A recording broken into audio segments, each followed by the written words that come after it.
ఇక సరే ఇక ఈ తల్లి అమ్మాయి ఇట్లా ఉంది ఏమి లేదు అమ్మ. ఇక ఊరు తిరుగుతున్నా కాబట్టి మా మనవరాళ్ళు ఒకటే ముచ్చట ముంగట వేస్తుర్రు. మా తులం బంగారం అని మా సముద్రు 2500 ఎటుబాయ్ అని ఒక ఆమె, మా తులం బంగారం ఎటుబాయ్ అని ఒక ఆమె. ఎట్లా చేస్తారు తల్లి మరి ఈ పంచాయతీ? మళ్ళీ రేపు ఎలక్షన్లు రాబోతున్నాయి. ఈ స్థానిక సంస్థలు కనిపెట్టుకోరి. 3 రోజులు నియోజకవర్గంలో ఉండొచ్చిన, దాదాపు 3000 మంది మహిళలను కలిసి వచ్చిన, అందరికీ చెప్పిన. ఇప్పుడు దాకా కాంగ్రెస్ ప్రభుత్వం ఇచ్చిన పథకాలు సంవత్సరంన్నరలా ఏ ప్రభుత్వం అయినా ఇన్ని పథకాలు అమలు చేసిందా అని అడగండి. మీరు కూడా ఆలోచించండి.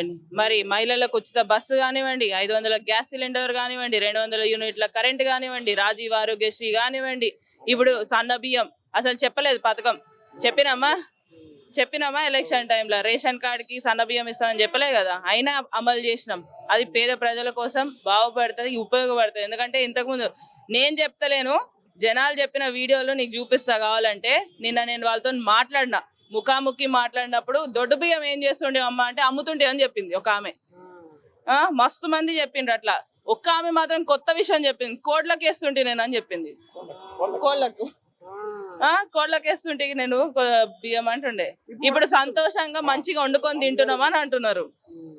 ఇప్పుడు అందరు తీసుకుంటున్నారు, రేషన్ షాప్ లో ఖాళీ కూడా అవుతున్నాయి, మంచిగా అందరు తింటున్నారు. ఇప్పుడు 3 నెలల బియ్యం ఒకటేసారి ఇచ్చినాం. ఇప్పుడు దాంతో పాటు ఇప్పుడు ఇందిరమ్మ ఇల్లులు ఇస్తున్నాం. ఒక్కొక్కరు మొహాల్లో నవ్వులు చూస్తుంటే మాకైతే చాలా సంతోషంగా ఉంది.